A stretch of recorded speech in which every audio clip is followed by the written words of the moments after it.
strongly support this bill, sir. Sir, ప్రధానమంత్రి గౌరవ శ్రీ నరేంద్ర మోడీ గారు మాటల్లో ఆదివాసులు ప్రపంచానికి మూలవాసులని, సంస్కృతి సాంప్రదాయాలు వారసులని పలుమార్లు ప్రకటించారు. అభినందనీయం. కానీ అవి అన్ని మాటల్లోనే మాత్రమే మిగిలిపోయాయి. చేతల్లో మాత్రం వారు ప్రభుత్వం చేసింది శూన్యం.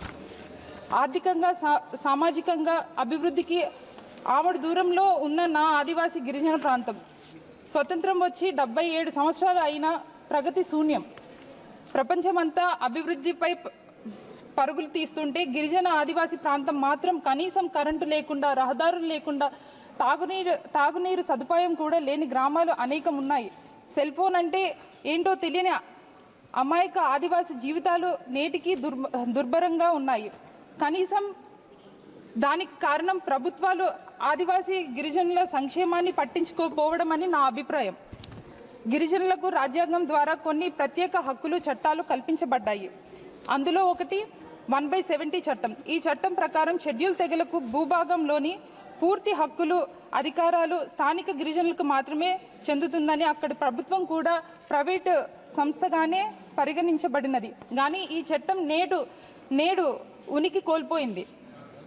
స్వయం పాలన కొరకు పేసా చట్టం 1996లో తీసుకుని వచ్చి గిరిజన ప్రాంతంలోని ఏం చేయాలన్నా గ్రామ సభల తీర్మానం ద్వారా మాత్రమే చేయాలని అధికారులు కల్పించిన గొప్ప చట్టాన్ని తీసుకొని వచ్చింది. అది కూడా ఇప్పుడు కనుమరుగైపోయింది. గిరిజనులకు ప్రాణవాయువు లాంటి జీవో నెంబర్ 3 ఇది గిరిజనుల ఉద్యోగ ఉపాధి అవకాశాలను మెరుగుపరిచి గిరిజన ప్రాంతంలో ప్రాథమిక విద్యకు పటిష్ట పునాది వేసిన చట్టం. గిరిజన ఆదివాసీ ప్రాంతం భౌగోళికంగా వైవిధ్యం కలిగిన ప్రాంతం. సముద్ర మట్టానికి 3000 అడుగుల ఎత్తున దట్టమైన అరణ్యంలో నిత్యం కురిసిన వర్షాల్లో జంతువులు తప్ప మనుషులు నివసించడానికి కనీసం అవకాశం లేని అరణ్య ప్రాంతంలో నిత్యం మలేరియా, డెంగ్యూ, చికెన్ గున్యా లాంటి రోగాలు ప్రభవిల్లే ప్రాంతం. అలాంటి ప్రాంతంలో మైదాన ప్రాంతం నుండి ఉపాధ్యాయులను నియమించి అక్కడ నివాసం ఉండలేక నెల రోజుల్లో 2-3 రోజులు మాత్రమే మొక్కుబడికి పాఠాలు చెప్పుకునేవారు. దీనివల్ల విద్య ప్రమాణాలు దారుణంగా పడిపోయి గిరిజన బాలబాలికలు ప్రాథమిక విద్య కూడా నోచుకోని పరిస్థితి కంటతడి తెప్పిస్తుంది. ఈ తరుణంలో చీకటిలో కాంతి వెలుగుల్లాగా జీవో నెంబర్ 3 తీసుకుని వచ్చి గిరిజన ప్రాంతంలో ఉపాధ్యాయుల పోస్టులను స్థానిక గిరిజన అభ్యర్థులకు మాత్రమే భర్తీ చేయాలన్న చట్టం తీసుకుని వచ్చి స్థానికంగా అర్హులైన అభ్యర్థులను తమ ప్రాంతంలోనే ఉన్న పిల్లలకు స్థానిక భాషల్లోనే తమ బోధన సర్దుబాటు చేసుకొని చక్కటి విద్య ప్రగతిని బాటగా పరిచారు. అలాంటి జీవో నెంబర్ 3 విత్తనాలను మొలకెత్తి విద్యా ఫలాలని అందించే తరుణంలో ఈ జీవో నెంబర్ 3ని సుప్రీంకోర్టు రద్దు చేయడం జరిగింది. అయితే ఉద్యోగ అవకాశాలు లేక, మైదాన ప్రాంత అభ్యర్థులతో పోటీ పడలేక మా గిరిజన ప్రాంతంలోని ఉన్న నిరుద్యోగ విద్యార్థులు ఎంతో మంది మత్తు పదార్థాలకు బానిసలుగా మారి ప్రమాదం ఉంది సార్. అయితే దయచేసి పాలక ప్రభుత్వం మా కోసం కొత్తగా ఏమి చేయక్కర్లేదు, కానీ ఉన్న చట్టాల్లో హక్కులు మాత్రం తీసేయకండి. జీవులకు ప్రాణవాయువు ఎంత ముఖ్యమైనదో గిరిజన ఆదివాసీ విద్యా సంస్థలకు, యువత ఉద్యోగ ఉపాధికి ప్రాణవాయువు జీవో నెంబర్ 3 సార్ పునరుద్ధరించాలి. లేకపోతే ప్రత్యామ్నాయంగా మరో జీవో తీసుకుని వస్తే గిరిజన ఆదివాసీ ప్రాంతాలకు 100% ఉద్యోగాలు స్థానిక గిరిజనులకి మాత్రమే భర్తీ చేయాలని కోరుకుంటున్నాను సార్. వారు నేర్చుకోవాల్సింది కాకుండా గిరిజన ప్రాంతంలో ఉండే వాతావరణ భౌగోళికంగా స్వరూపానికి ఇదొక కారణం కావచ్చు. ఇది మీకు ఆశ్చర్యం కలిగించవచ్చు, కానీ ఇదే నిజం సార్. ఈ జీవో నెంబర్ 3 మీద కొన్ని లక్షలాది మంది గిరిజన నిరుద్యోగులు ఆధారపడి ఉన్నారు సార్. ఖచ్చితంగా ఇట్లాంటి జీవోని మాత్రం తొలగించకుండా, లేకపోతే తొలగించవలసి అవసరం ఉంటే ఈ జీవో నెంబర్ 3ని ఇంకో జీవో నెంబర్తో మళ్ళీ పునరుద్ధరించాలని చెప్పి మిమ్మల్ని కోరుకుంటూ సెలవు తీసుకుంటున్నాను. Thank you sir. Shri Sudhakar Singh. One such example is the YSRCP party from 2019 to 2024. It was ruled by a dictator who was suffering from OCD. That is not the obsessive compulsive disorder, but obsessive criminal disorder.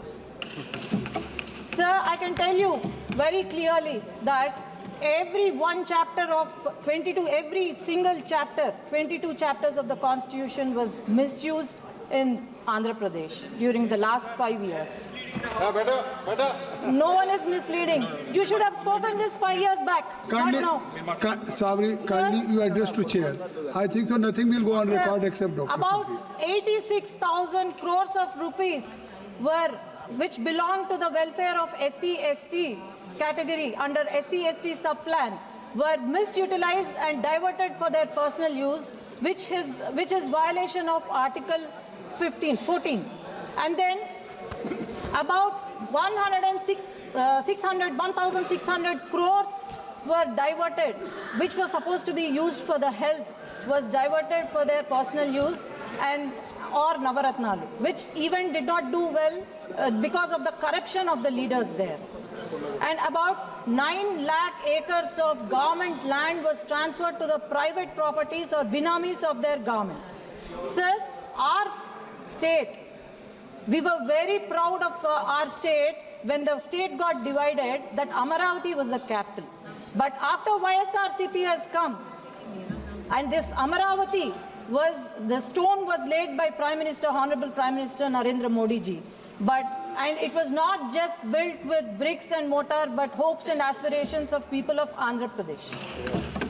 But 28,000 people have sacrificed their lands under Niti Aayog and in the hopes of having a new capital. But after YSRCP government has come, they have played a game of 3 capitals and built 3 palaces where thousands of rupees was spent.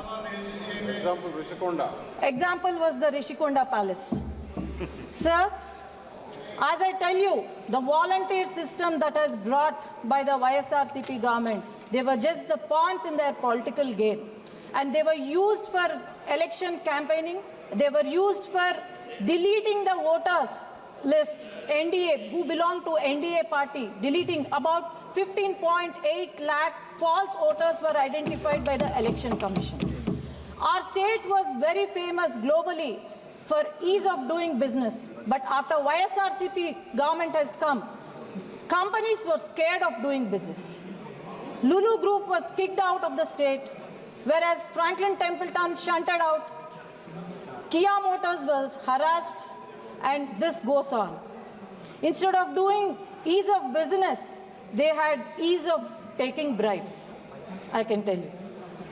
And then the local body elections, which were supposed to happen, they have won with a lot of difficulty. The Sarpanch candidates who belong to NDA party were harassed, were mishandled, false cases were filed, murders happened, and also it is. Kindly take your seat. I'm talking Kindly about take it. Article. You should not engage I'm with talking that. about Article You should not- 14 and you should not 46 of respond. the Kindly. Constitution that was violated by YSRCP party. Sir. Only just That is the address to the right of chair. equality, right Kindly for take your vote, seat. Kindly right take your for. seat. Please take your seat. I can even mention the article, sir, if YSRCP demands. And sir, I can tell you the local body elections did not happen and where the Constitution was written, where the equality, right of equality or right to vote was there. And Gram Panchayat funds, about 8,000 crores were diverted. We don't know where the 8,000 crores went. But even Sarpanch, who has won with lot of difficulty, could not fix a light in the rural areas. Sir, this is not just one reason. Everything started when women of our state were harassed. This violated Article 14, 46 and 15 of the Constitution. Our Chief Minister's wife, who is gem of a person, was harassed in the social media. Our Deputy Chief Minister's daughters, not even age of 12 years, were harassed. We women politicians were harassed, our characters assassinated, and then our images marked, and here we are unshattered representing the people from Telugu Desam Party and NDA.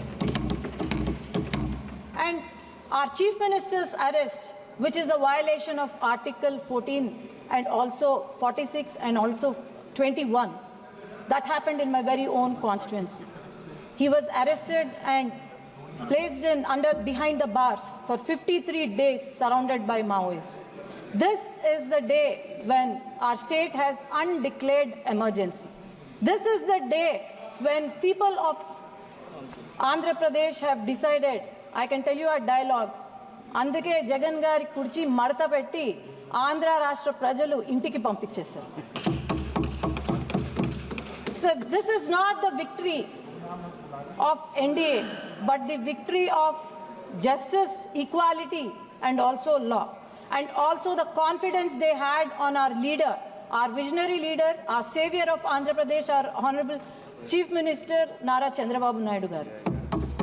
In 6 months, we have shown what a government is when we are abiding the rules of laws of constitution. In 6 months, we could give social, economic, and financial justice to the people. Education reforms were brought in by our future leader Nara Lokesh Garu. And our Deputy Chief Minister Pawan Kalyan Garu is not a real star but a real star. He just not only seizes the ship but also seizes the corruption out of their lives of the corrupted people. Sir, I can tell you that this is just the trailer for the transformative future of Andhra Pradesh, and also with more vibrant reforms and initiatives and also unprecedented development under the leadership of Nara Chandrababu Naidu Garu, our Honorable Chief Minister. I'm sure we are going to reach new heights, and also I'm sure we are going to fulfill the dreams of our people of Andhra Pradesh. Our party is 40-year-old party. We have gone through many hardships, and here we are at the 18th Lok Sabha, and we will abide by the law of constitution and also make our state and country proud. Ma balam constitution rajyangam, ma balam ma prajalu. Thank you, sir. Jai Hind.